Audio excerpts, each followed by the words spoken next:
Canada says it will allow the U.S. extradition case against a high-ranking Chinese telecom executive to proceed. Huawei Chief Financial Officer Meng Wanzhou is accused of conspiring to defraud banks by misrepresenting the company's relationship with a suspected Iranian front company. China says it is utterly dissatisfied with and firmly opposes the decision. Well, Canadian Prime Minister Justin Trudeau is dealing with a growing scandal tonight. It involves what he allegedly told a top official to do about a major company involved in a corruption investigation. Correspondent Jillian Turner picks up the story from outside the Canadian Embassy in Washington.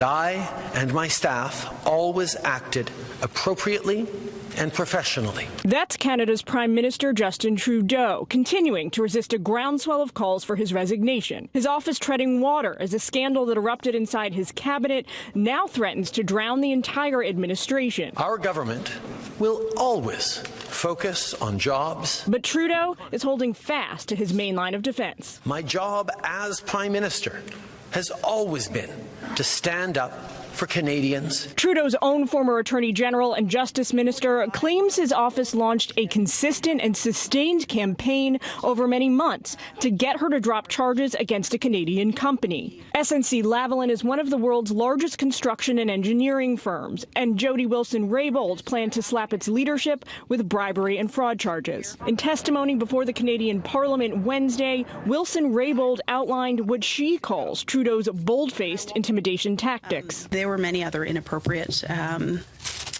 conversations and attempts at political interference that occurred. I believe where it got even more heightened were what I described as the veiled threats. If true, it's a dramatic fall from grace for Trudeau, a young, energetic, Liberal Prime Minister who grabbed the world's attention a decade ago thanks in large part to his easy rapport with world leaders, high-profile friendships with President Obama, and spats with President Trump over free trade. Now, Trudeau's awful week is poised to get worse as Canada's Conservative Party sharpens its knives. It's a textbook case of government corruption, with those at the very top of the Prime Minister's office implicated. Trudeau's office told Fox News just a short while ago, quote, "We completely disagree with the former Attorney General's characterization of the events. No matter how this shakes out, though, Canadians will get their say."